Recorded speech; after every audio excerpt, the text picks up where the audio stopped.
Fly me to the moon, let me play among the stars.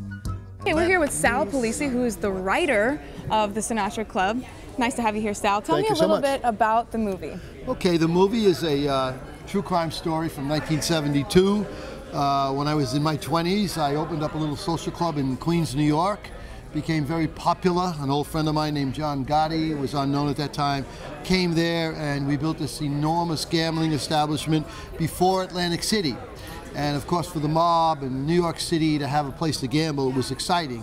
What we did do is we managed to provide the players with some interesting perks, like great food, interesting girls, you know. I like how you say interesting. Interesting girls, yeah, right. You'll see that tonight in the film.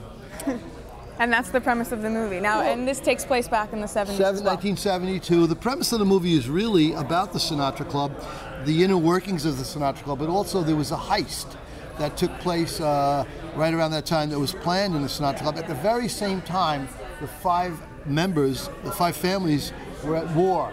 Different memberships of the organized crime were at war. So John Gotti decided he would use this heist to settle and quell the war. And that's what we did. We actually pulled off this heist in 1972 of a silver bullion truck. So wow, that's part of the movie. Well, it's definitely an interesting story, but what encouraged you to actually sit down and write this? It was really amazing because I had gotten a call from A&E sometime around 1999, and they wanted to know a little bit about the young John Gotti. What was he like? I had met him in '65. I was 20, he was 24. And I started to talk a little bit about who he was, and then I realized that, you know what, they're going to take this information.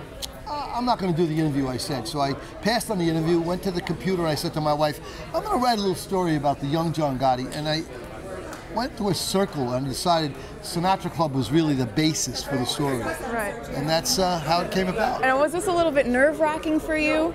Because I've read a ton of Mafia books, and you know, it can be a touchy subject when people wrote about it. Not really. I mean, it was like, this was '99. Most of everybody I had known had already gone to jail for life or had passed away. I just wrote the script, and of course, it took like years to refine the script, and I had great feedback from my mentor, which was Martic Martin, the guy who wrote Raging Bull, Mean Streets, New York, and Carlito's Way. So he would occasionally look over my shoulder and say, you know, you need to structure this story a little tighter. So what really happened was eventually when I met Jamie Quattrochi, the director, actually my wife hired him, we cut the script to the film being only 85 pages, and it took place in one night. The whole movie takes place in 40 hours. Wow. It's very tight. Very interesting. Well, I'm excited for you tonight. Good. I know tonight you're looking for distributors, and this is a big night for you. It's the first screening. So congratulations, Sal. Thank you so much. And I'm excited to see the movie tonight. Thank you. Thank you.